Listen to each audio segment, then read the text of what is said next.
आज आम यही भिडियो अष्टम श्रेणी इंग्राजी बही Jasmine Wisdom Peeps the way scene 2 टी पढ़ा। Scene 2 the king's court. द्वितीय दृश्य राजा दरबार। The king of Ujjayini sits upon his throne. Ujjayini राजा सिंहासन उपरे बसिछंती। Surrounded by कोर्टियार्ड्स। तांको चारिपाखरे सभासदन माने घेरी रहिछंती। The grand hall is arounded with rich draperies, tall columns and a golden canopy. विशाल सभागृहटी दामी परदा, उच्च खंभ एवं सुना चांदुआरे सज्जित होइछि। The king regal in his bearing watches intently as the merchant and the sentry bow before him। राजा ताको राजकीय ठाणीरे व्यवसायी एवं द्वारपाल बा सैनिक ताको आगरे नई प्रणाम करुथुवा बेले ध्यानर सह देखुछंती। King commanding what is the matter that brings you to my court. राजा आदेश देवा स्वरे कहिले केउ विषय पाई तुमे मो दरबार को आसीछ। Sentry your highness this merchant has come with a grievance against 4 travellers. द्वारपाल कहउचंती महाराज एही व्यवसायी जनक 4 जन पथचारी विरुद्ध एक अभियोग नहीं आसीछंती। He accuses them of stealing his camel. से सेमानको उपरे तांको ऑटो चोरी करिथिबार अभियोग आनिछंती। King bring forth the accused. राजा कहिले 4 जन अभियुक्त मानकु सम्मुख को आण। The sentry bows and exists, returning shortly with the 4 young men। द्वारपाल नई प्रणाम करी बाहर को गले एवं अल्प समय मध्यरे 4 जन युवकों सह फेरिले। They bow respectfully before the king, maintaining calm despite the accusation against them। निज विरुद्धरे अभियोग थिबा सत्वे सेमाने शांत रही राजा को आगरे श्रद्धार सह प्रणाम कले। King to the merchant, speak your accusation clearly. I shall not tolerate any confusion in my court। राजा व्यवसायी को कहउचंती तुमरो अभियोग स्पष्ट भावरे मते कुह। मो दरबार रे मु कोनोसी द्वंद्व सह्य करि परिबी नाही। Merchant your majesty this man know every detail of my missing camel. व्यवसायी जन को कहउचंती महाराज एही लोक माने मो हजि जाइथिबा ऑटो विषय रे सब किछि जानिछंती। Yet they insist they have never seen it. तथापि सेमाने दाबी करूछंती जे सेमाने एहाकू केबे देखि नाहांती। They are undoubtedly the thieves. सेमाने निश्चित भावरे चोर अटंती। How else could they know so much about it. नचेत सेमाने एहा विषय रे एते कथा किपरि जानि पारिबे। King turning to Ramdatta you speak what do you know of this camel. राजा रामदत्त आड़ को चाहि कहिले तुमे कुह तुमे एही ऑटो विषय रे कौन जानिछ। Ramdatta your highness I discovered that the camel is lame in one of its leg. Ramdatta उत्तर दे कहिले महाराज मु जानिबाकू पाइली जे ऑटोटीर गोटिए गोड़ छोटा अटे। King and how did you deduce this.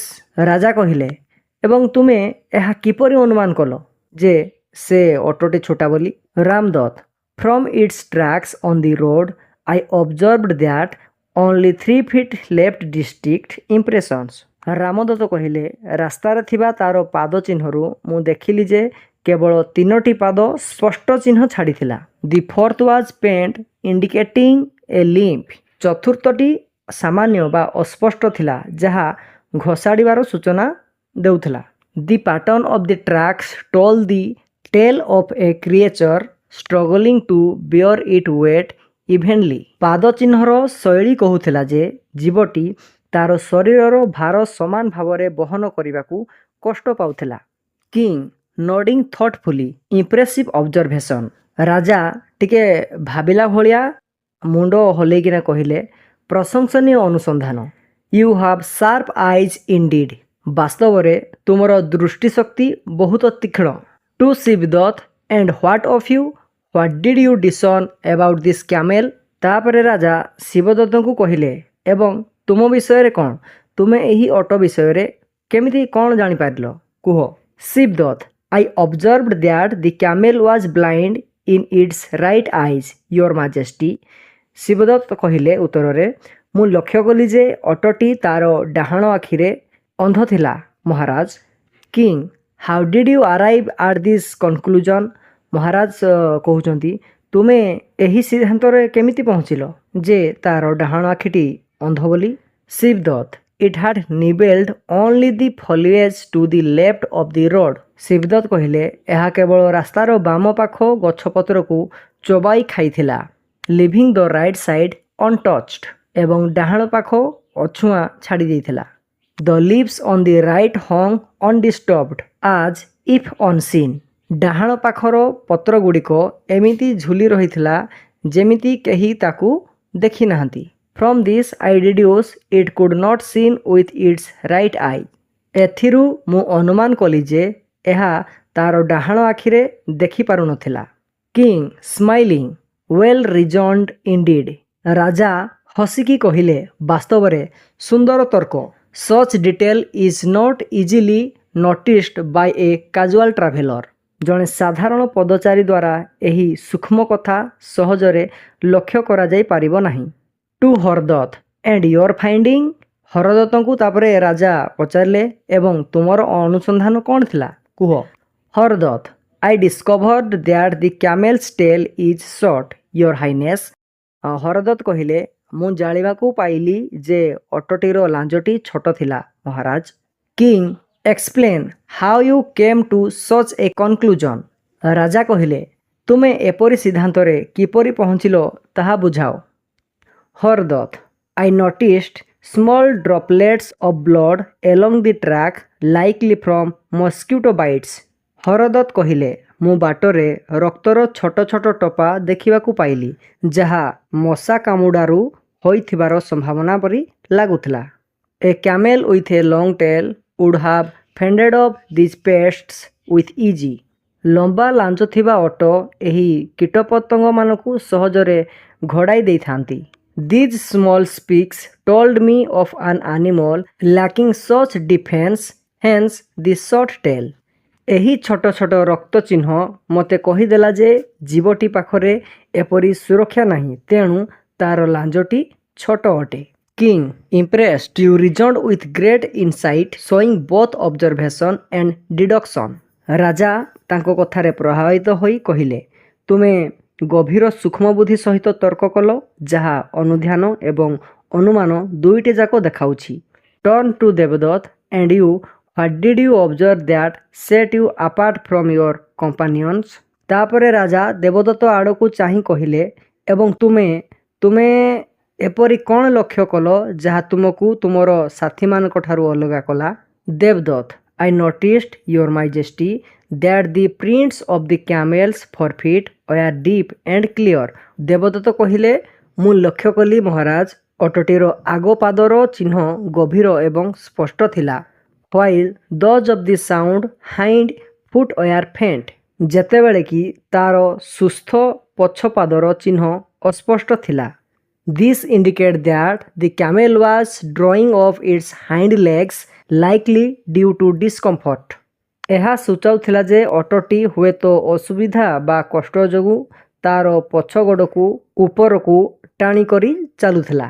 Eat moved cautiously, burdened by a pain in its belly, trying to spare itself further suffering with every step. ତାର ପେଟ ଯନ୍ତ୍ରଣାରେ ଆକ୍ରାନ୍ତ ହୋଇ ସେ ସାବଧାନତାର ସହିତ ଚାଲୁଥିଲା, ପ୍ରତ୍ୟେକ ପାଦରେ ନିଜକୁ ଅଧିକ କଷ୍ଟରୁ ରକ୍ଷା କରିବାକୁ ଚେଷ୍ଟା କରୁଥିଲା। King, marvelling, extraordinary, you have not seen the camel yet, you know it intimately. ରାଜା ଆଶ୍ଚର୍ଯ୍ୟ ହୋଇ କହିଲେ, ଅସାଧାରଣ, ତୁମେ ଅଟଟିକୁ ଦେଖିନାହଁ, ତଥାପି ତୁମେ ଏହା ବିଷୟରେ ସବିଶେଷ ଜାଣିଛ। Your reasoning is flawless and speaks of wisdom that goes beyond mere sight. ତୁମର ତର୍କ ନିର୍ଭୁଲ ଏବଂ ଏହା ଏପରି ଜ୍ଞାନର ପରିଚୟ ଦିଏ ଯାହା କେବଳ ଆଖିରେ ଦେଖିଥିବା ଠାରୁ ବହୁତ ଉପରେ। Turning to the merchant, your accusations are baseless and misguided. ରାଜା ବ୍ୟବସାୟୀଙ୍କ ଆଡ଼କୁ ଚାହିଁ କହିଲେ, ତୁମର ଅଭିଯୋଗ ଭିତ୍ତିହୀନ ଏବଂ ଭୁଲ ଅଟେ। These are men of wisdom, not thieves. ଏମାନେ ଜ୍ଞାନୀ ଲୋକ, ଚୋର ନୁହନ୍ତି। Go and continue your search for your camel. ଯାଅ ଏବଂ ତୁମର ଅଟର ସନ୍ଧାନ ଜାରି ରଖ।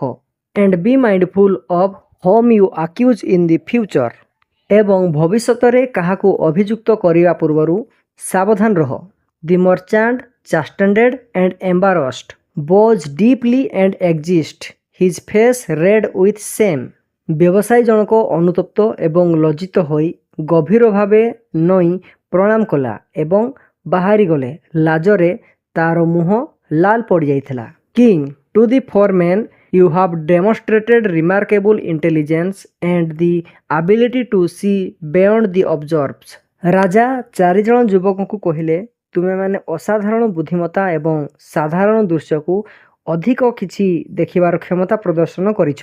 Such minds are rare and highly valued in my court. ଏପରି ବୁଦ୍ଧିମତ୍ତା ବହୁତ ଦୁର୍ଲଭ ଏବଂ ମୋ ଦରବାରରେ ଅତ୍ୟନ୍ତ ଆଦରଣୀୟ। I extended to you the honour of becoming my advisers. ମୁଁ ତୁମମାନଙ୍କୁ ମୋର ଉପଦେଷ୍ଟା ହେବାର ସମ୍ମାନ ଦେଉଛି। Your counsel shall guide my decision and your wisdom shall be a beacon for my kingdom. ତୁମର ପରାମର୍ଶ ମୋର ନିଷ୍ପତ୍ତିକୁ ମାର୍ଗଦର୍ଶନ କରିବ ଏବଂ ତୁମର ଜ୍ଞାନ ମୋ ରାଜ୍ୟ ପାଇଁ ଏକ ଦିଗବାରିଣୀ ହେବ। ହ୍ୱାଟ୍ ଡୁ ୟୁ ସେ to my offer?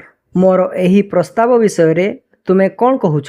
Ramdatta stepping forward, your highness, it is an honor we had not dared to dream of। Ramdatta ଆଗକୁ ଆସି, ମହାରାଜ, ଏହା ଏପରି ଏକ ସମ୍ମାନ ଯାହା ଆମେ ସ୍ୱପ୍ନରେ ସୁଦ୍ଧା ଭାବିବାକୁ ସାହସ କରିନଥିଲୁ। Shibadatta, we are humbled and deeply grateful of your trust in our abilities। Shibadatta କହିଲେ, ଆମର ଦକ୍ଷତା ଉପରେ ଆପଣଙ୍କର ବିଶ୍ୱାସ ପାଇଁ ଆମେ ନମ୍ର ଏବଂ ଗଭୀର ଭାବେ କୃତଜ୍ଞ। Hardatta, to serve a wise and just ruler like yourself is a privilege we accept with all our hearts। Hardatta କହିଲେ, ଆପଣଙ୍କ ପରି ଜଣେ ଜ୍ଞାନୀ ଏବଂ ନ୍ୟାୟପରାୟଣ ଶାସକଙ୍କ ସେବା କରିବା ଏକ ସୌଭାଗ୍ୟ ଯାହାକୁ ଆମେ ଆମର ସମ୍ପୂର୍ଣ୍ଣ ହୃଦୟର ସହିତ ଗ୍ରହଣ କରୁଛୁ। ଦେବଦତ୍ତ, we shall dedicate ourselves to your service, offering our insights and counsel in all matters you see fit। ଦେବଦତ୍ତ କହିଲେ, ଆମେ ଆପଣଙ୍କର ସେବାରେ ନିଜକୁ ସମର୍ପିତ କରିବୁ, ଆପଣ ଉଚିତ ମନେ କରୁଥିବା ସମସ୍ତ ବିଷୟରେ ଆମର ଅନୁଭୂତି ଏବଂ ପରାମର୍ଶ ପ୍ରଦାନ କରିବୁ। King rising from his throne, then let it be known across the kingdom that four new adviser stand by my side. ରାଜା ସିଂହାସନରୁ ଉଠି, ତାହେଲେ ସାରା ରାଜ୍ୟରେ ଏହା ଜଣାଇ ଦିଆଯାଉ ଯେ ଚାରିଜଣ ନୂତନ ଉପଦେଷ୍ଟା ମୋ ପାଖରେ ଛିଡ଼ା ହୋଇଛନ୍ତି। May your wisdom shine upon Ujjayini and guide us to prosperity. ତୁମମାନଙ୍କର ଜ୍ଞାନ ଉଜ୍ଜୟିନୀ ଉପରେ ପ୍ରସାରିତ ହେଉ ଏବଂ ଆମକୁ ସମୃଦ୍ଧି ଆଡ଼କୁ ନେଇଯାଉ। The court is erupted in applause as the king steps down to greet his new advisers. ରାଜା ତାଙ୍କର ନୂତନ ଉପଦେଷ୍ଟାମାନଙ୍କୁ ସ୍ୱାଗତ କରିବା ପାଇଁ ଓହ୍ଲାଇ ଆସିବା ବେଳେ ଦରବାର କରତାଳିରେ ମୁଖରିତ ହୋଇଉଠିଲା। The four man stand proud and humbled. ଚାରିଜଣ ଯୁବକ ଗର୍ବିତ ଏବଂ ନମ୍ର ହୋଇ ଛିଡ଼ା ହୋଇଥିଲେ। Their journey fulfilled in a manner they had never anticipated. ସେମାନଙ୍କର ଯାତ୍ରା ଏପରି ଏକ ଆଶ୍ଚର୍ଯ୍ୟଜନକ ଭାବରେ ସଫଳ ହୋଇଥିଲା ଯାହା ସେମାନେ କେବେ ହେଲେ କଳ୍ପନା ସୁଦ୍ଧା କରିନଥିଲେ। ଯଦି ଏହି ଭିଡ଼ିଓଟି ଭଲ ଲାଗିଛି ତେବେ ଏହି ଚ୍ୟାନେଲକୁ ସବସ୍କ୍ରାଇବ୍ କରିବା ପାଇଁ ଜମାରୁ ବି ଭୁଲିବେ ନାହିଁ। Thank you for watching.